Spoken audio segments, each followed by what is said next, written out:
Salut les investisseurs malins, j'espère que tu vas bien. Je m'appelle Gabriel Jarosson. Aujourd'hui, je reviens avec un petit épisode des Crypto News, l'actu crypto de cette dernière semaine, de ces derniers jours.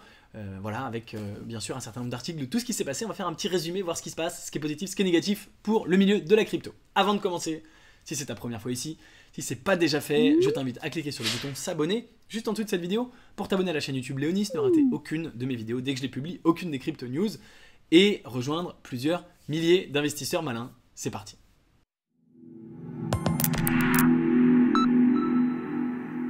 On commence avec les mouvements de la semaine, hein, les 7 derniers jours. Là j'ai pris, donc on est lundi matin, voilà, sur les 7 derniers jours.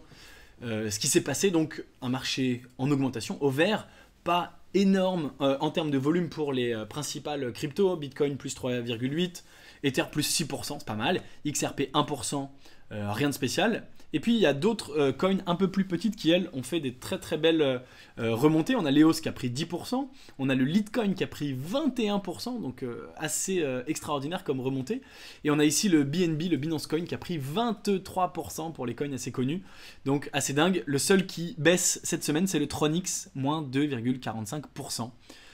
On a ici le Basic Attention Token qui a également fait plus 15%. Voilà, tu vois les trucs très verts. Et bien sûr, ah oui, le XLM, pardon, plus 30%. Donc juste dingue, le Stellar Lumens, plus 30% sur les 7 derniers jours. Voilà, donc un petit peu pour l'état du marché. Un marché donc dans l'ensemble plutôt positif. Et pour les principales coins, et même assez positif pour certaines altcoins.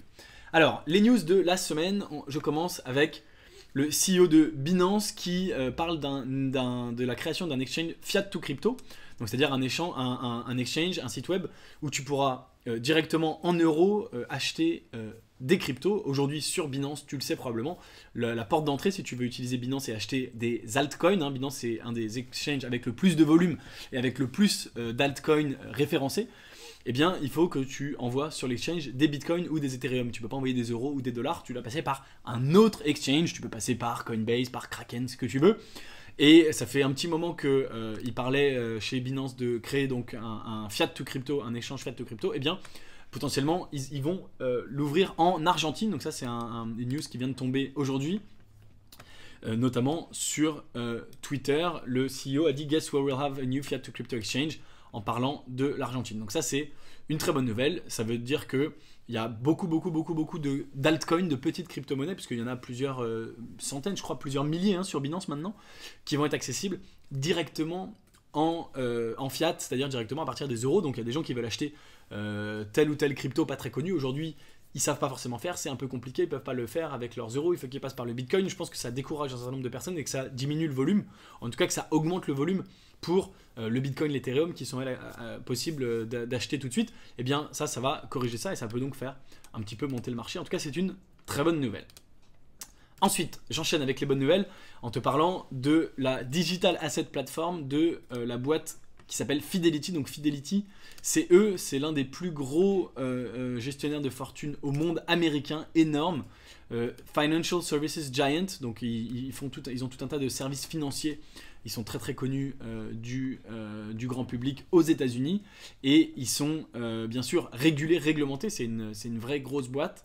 Et bien ils ont lancé une plateforme de digital asset qui contient notamment les crypto-monnaies. Ils en avaient parlé il y a un petit moment. Et bien elle est live, elle est lancée auprès d'un certain nombre de clients. Hein. Pour l'instant, c'est Select Clients, donc c'est réservé à certains VIP, mais ça veut dire que ça fonctionne et que ça va être lancé rapidement pour le grand public. Ça, c'est évidemment une très bonne nouvelle parce que ça veut dire qu'à nouveau, ça va donner accès à énormément de monde aux crypto-monnaies. Ça va donner de la confiance au milieu.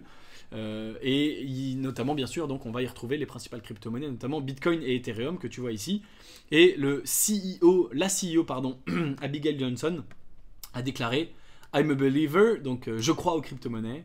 I'm one of the few standing before you today from a large financial service company that has not given up on digital currency. Donc il dit « Je fais partie des seuls aujourd'hui qui fait partie d'une très grosse boîte financière mondiale et qui n'a pas abandonné l'idée des crypto-monnaies et des... Alors pour être précis, elle a dit des digital currencies, donc c'est pas vraiment les crypto-monnaies, c'est la monnaie digitale en tout genre, mais bien sûr y compris les crypto-monnaies. Donc ça c'est à nouveau une très bonne chose, c'est une news qui date du 10 mars et c'est tout à fait positif, ils ont annoncé ça le 8.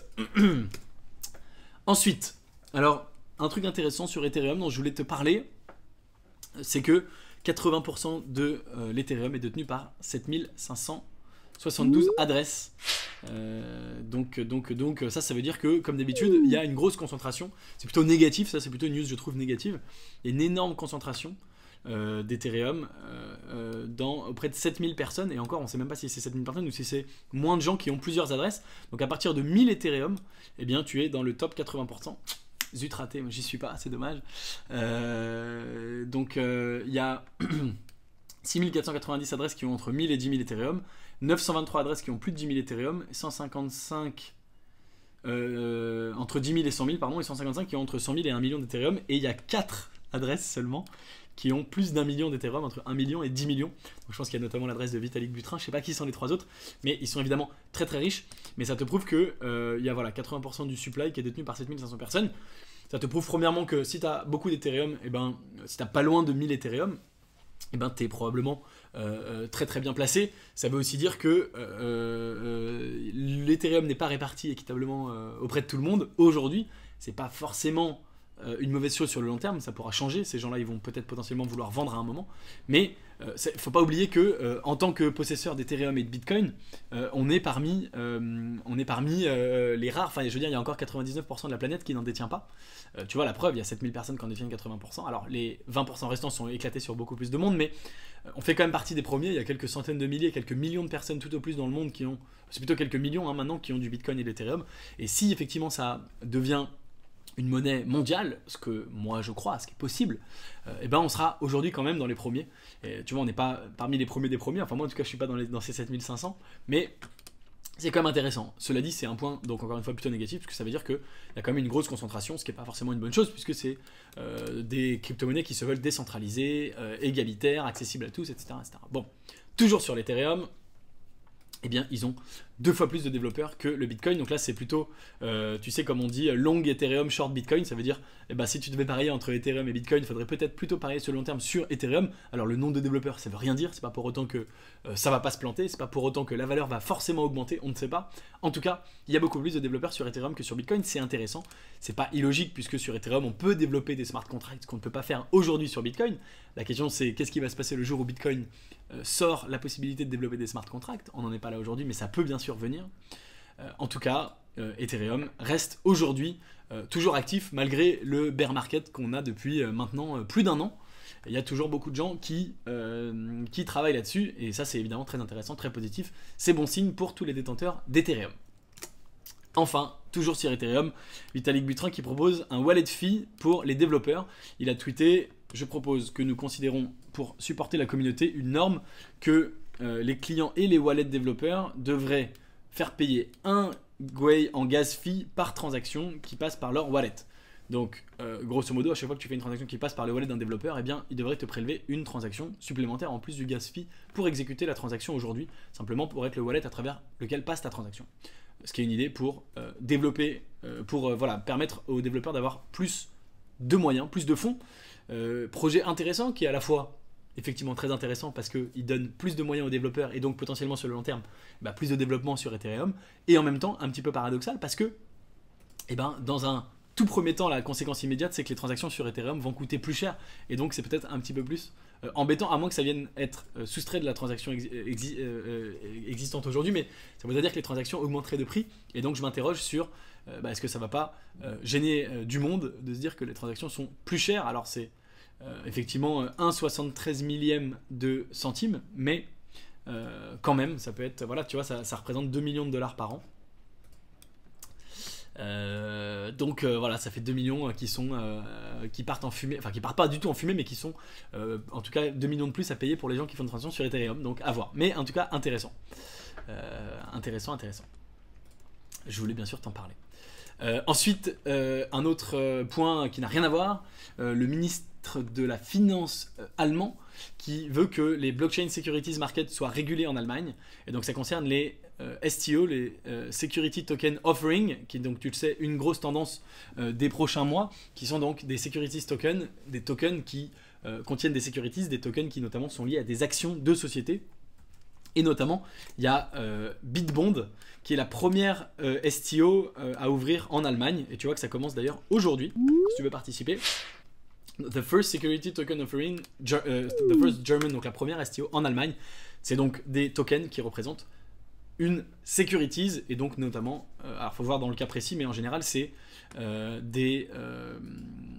l'équivalent action. Là ici on a 1% d'intérêt tous les quarters, donc 4% par an.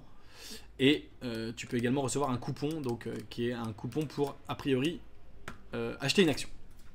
Donc le ministre de la Finance allemande, il dit que aujourd'hui il faut que l'Allemagne ait une régulation claire. Ça c'est évidemment une très bonne nouvelle, surtout quand on connaît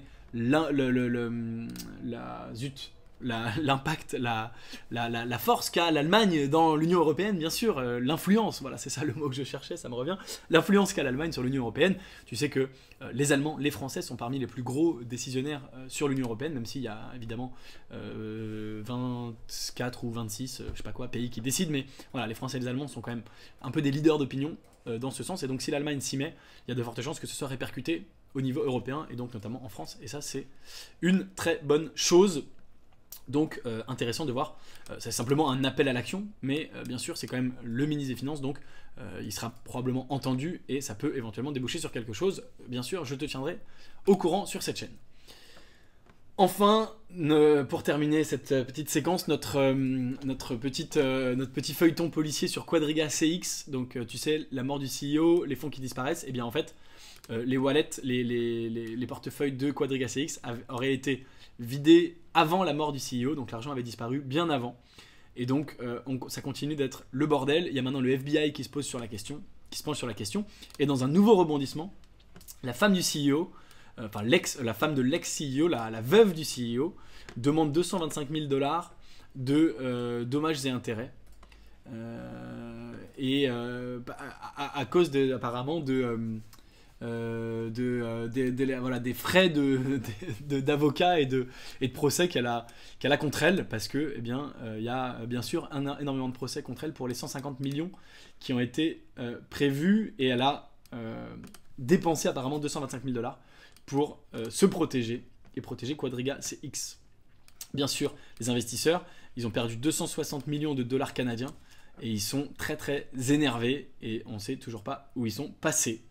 Et il y a Ernst & Young qui a dit qu'ils ont transféré un demi-million de dollars canadiens vers des wallets qui sont inaccessibles. C'est juste trop drôle, on ne sait pas ce qui s'est passé. Mais il y a clairement des gros problèmes. Et comme tu le sais, je t'en ai parlé la dernière fois, Kraken offre 100 000 $ de récompense à quiconque pourra les aider. Donc à suivre pour ce feuilleton. Mais ça se complique, ça devient toujours un petit peu plus what the fuck. Et malheureusement, c'est assez négatif pour le milieu de la crypto, parce que ça prouve qu'il y a toujours des gros problèmes de sécurité dans ce monde-là, et beaucoup de gens qui peuvent perdre leur argent, ça fait peur à tout le monde. On en a terminé pour les crypto news. Merci de m'avoir regardé jusqu'au bout.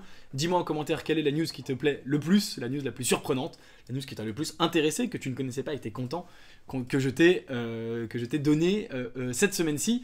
Les crypto news reviennent probablement la semaine prochaine. D'ici là, donc, si la vidéo t'a plu, mets-moi un petit like. Si t'es pas encore abonné, je t'invite bien sûr à t'abonner à la chaîne YouTube Léonis pour ne rater aucune de mes vidéos.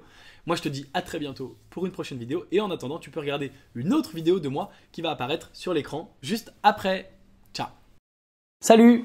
Tu sais que si tu cliques sur le gros bouton juste là, le Bitcoin va automatiquement monter de 1%. Et oui, c'est prouvé, ça a été scientifiquement démontré. Si tu cliques pour t'abonner à la chaîne YouTube Léonis, eh bien le Bitcoin prend instantanément 1%. T'es encore là? Vas-y, fais-le!